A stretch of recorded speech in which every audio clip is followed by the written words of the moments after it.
So hi guys, welcome back again in Phoebe engineer. तो guys काफ़ी दिन बाद मैं लेक्चर ले रहा हूँ और काफ़ी डिमांड आ रहा है सर एसएससी जेई से रिलेटेड या आरआरबी जेई से रिलेटेड या अभी जो सीआईएल आ रहा है, थोड़ा सा इस तरीके से रिलेटेड कुछ वीडियोस रेडी करें। क्योंकि मैंने अभी तक यूट्यूब चैनल में अपने जितने वीडियो बनाए हैं सब यूनिवर्सिटी के लेवल तक का मैंने बनाया था, ताकि आप एग्जाम्स वगैरह जिस भी यूनिवर्सिटी में हो आपको हेल्प हो हमारे वीडियो से, आप क्वेश्चन सॉल्व कर सके, कॉन्सेप्ट समझ सके। तो अब टाइम आ गया है कि अब कॉम्पिटिटिव एग्जाम की तैयारी चालू किया जाए।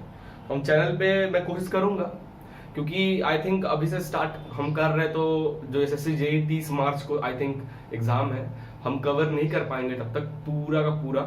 और मैं आपको कुछ वो भी यकीन भी नहीं दिलाऊंगा मैं सारे सब्जेक्ट को कवर कर लूंगा, यहाँ तक ऐसा नहीं है। मैं एक जनरल वे में बना रहा हूँ वीडियो और मैं कोशिश करूंगा कि हर टॉपिक को कंप्लीट करें, ताकि एक बेसिक्स जो कॉम्पिटिटिव एग्जाम्स के लिए एज अ मैकेनिकल इंजीनियर किसी भी सब्जेक्ट के लिए आप जब बैठो तो कम से कम 80% क्वेश्चन तो आपको बनना चाहिए।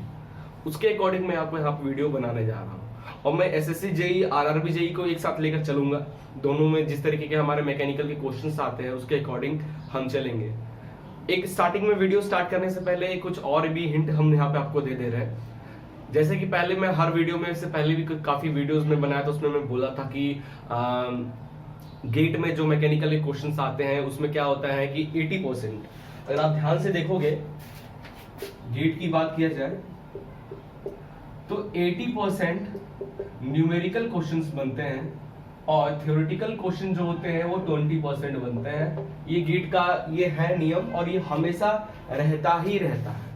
बार्क में थोड़ा ये रेंज कम हो जाता है, क्योंकि बार्क में इंटरव्यू पे ज्यादा डिपेंडेंट, बंदे का इंटरव्यू देखते हैं, तो बार्क में ये चीज को भी आप बहुत कम 50 या 40-60 कर सकते हो।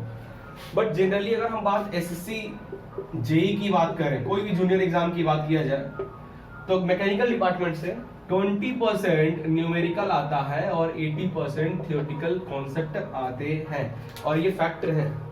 क्लियर है? तो हम इसी के कॉन्सेप्ट को लेकर आगे पूरे थर्मोडायनेमिक का लेक्चर हम स्टार्ट करने जा रहे हैं, हम बात करेंगे।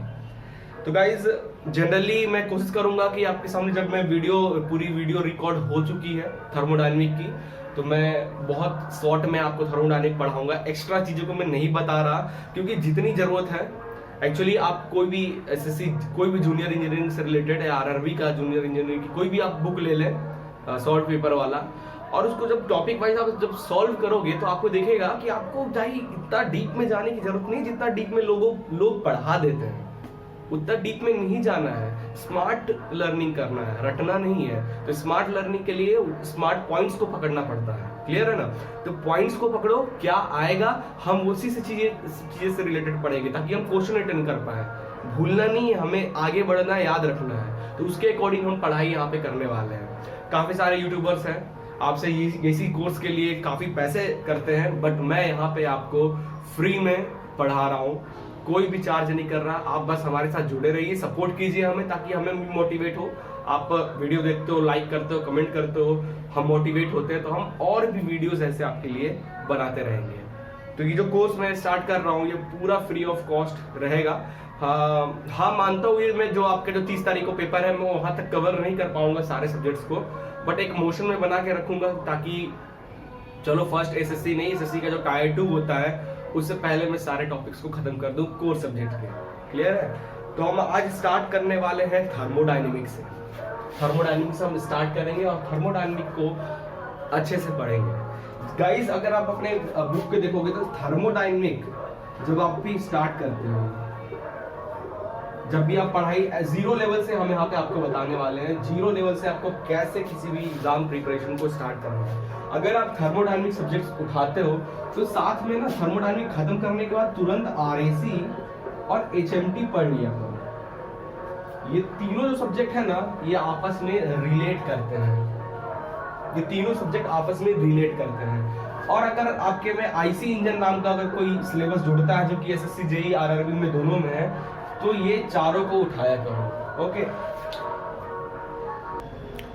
तो गाइस वीडियो पॉज करना पड़ा, बैकग्राउंड साउंड काफी ज्यादा आ रहा था, कचड़ा हाल लगा। क्लियर है गाइस? तो अगर आप थर्मोडायनेमिक छूते हो तो आरएसी, एचएमटी और आईसी इनको साथ में पढ़ा करो, साथ में पढ़ा करो। जैसे अगर आप एक दिन में कवर कर रहे हो कि 2 घंटा आप थर्मोडायनेमिक पढ़ रहे हो, तो अगर थर्मोडायनेमिक ऐसे पढ़ रहे हो तो आरएसी और एचएमटी और आईसी इंजन ये सब सब्जेक्ट को तब उठाना जब ये कंप्लीट हो जाए। ऐसा नहीं कि इसको भी शुरू कर दूं, इसको भी शुरू कर दूं, इसको भी शुरू कर दूं, ऐसा नहीं करना है, फंस जाओगे। क्लियर है? अगर आपको अगर ऐसा करना है कि दिन में 2 घंटा आप थर्मोडायनेमिक पढ़ोगे, फिर 2 घंटा रीजनिंग या एफटी पे दोगे, 1 घंटा जीके पे दे रहे हो, तो फिर आप चाहते हो कि 2 सब्जेक्ट को लेकर चलना, तो फिर थर्मोडायनेमिक को आपको नहीं उठाना है। क्लियर है? फिर थर्मोडायनेमिक से रिलेटेड ये जो सब्जेक्ट्स हैं इनको नहीं उठाना है, आपको हटकर आपको मैकेनिक्स वाले सब्जेक्ट्स को उठाने हैं। इंजीनियरिंग मैकेनिक्स जो होता है उसको उठाना है, और इस पे रिलेट करता है हमारा सोम, टोम, डोम और dynamic of machine, design of machine element, ये सारे सब्जेक्ट हैं। क्लियर है? तो अगर आप थर्मोडायनेमिक छूते हो तो थर्मोडायनेमिक को कंप्लीट करो, उसके बाद ही उसके कंप्लीट करने के बाद मैं कहूंगा इनको ही उठाना साथ में। और अगर इंजीनियरिंग मैकेनिक्स आप उठाते हो तो इंजीनियरिंग मैकेनिक्स पहले खत्म करो, फिर आप सोम, टोम, डोम या एफएम वगैरह में आप जा सकते हो। क्लियर है? ऐसे तो ये एक इंट्रोडक्शन वीडियो था। इस वीडियो लेक्चर जो सीरीज बना रहे हैं इसको हम ऐसे पढ़ने वाले हैं। जनरली हम थर्मोडायनेमिक से ही स्टार्ट कर रहे हैं, थर्मोडायनेमिक को खत्म करेंगे। थर्मोडायनेमिक से काफी क्वेश्चंस बनते हैं, आरएसी से भी क्वेश्चन बनते हैं, एचएमटी से क्वेश्चन थोड़े कम बनते हैं, 1-2 क्वेश्चन से ज्यादा नहीं बनता है एचएमटी से रिलेटेड क्वेश्चन। तो हम एचएमटी को ऐसा नहीं कि छोड़ देंगे, एचएमटी को भी हम पढ़ेंगे, और हम उस तरीके से पढ़ेंगे कि वो 2 क्वेश्चन हमारा इस जो भी चीज पढ़े उसके अंदर से ही फंसे। क्लियर है? उस तरीके से हमको एचएमटी पढ़ना है। तो ये जो लेक्चर बनाने का मेरा मोटिव था, काफी कमेंट्स आ रहे थे सर कॉम्पिटिटिव एग्जाम के लिए रेडी करें, तो उसके लिए ही मैं यहाँ पे सोचा कि एक इस तरीके से कोर्स लाते हैं कि आपको ज्यादा डीप में भी जाकर नहीं पढ़ाना है जैसे बाकी लोग पढ़ाते हैं कि भाई बस कमाई का धंधा है, ठीक है, डीप तक जाकर नहीं पढ़ाना है। उतना ही चीज पढ़ो जितना जरूरत है, घुस कर नहीं पढ़ना है। ये नहीं कि उठाए बुक और रटना चालू करें, ऐसा नहीं करना है। स्मार्ट लर्निंग करनी है, स्मार्ट तरीके से पढ़ना है, ताकि कम टाइम में हमारी मैक्सिमम चीजें रिकॉल रहे।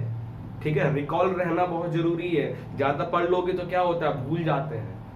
रिकॉल रहना जरूरी है, हम उस तरीके से पढ़ना है हमको। ठीक है? तो मेन इंट्रोडक्शन यही था, और हम सीरीज को चालू कर रहे हैं, और आज से ही स्टार्ट करेंगे पूरे सीरीज को, और हम सबसे पहले थर्मोडायनेमिक चालू करेंगे। गाइज, आपका सपोर्ट बहुत जरूरत है। आप सपोर्ट करोगे तो ही मैं भी आगे बढ़ पाऊंगा, आप भी आगे बढ़ पाओगे। आप अगर मुझसे कुछ सीखना चाहते हो तो आप हमें सपोर्ट करो, और मैं आपके लिए ऐसे वीडियोस लाता रहूंगा। गाइज, मिलते हैं नेक्स्ट वीडियो में नए लेक्चर्स के साथ।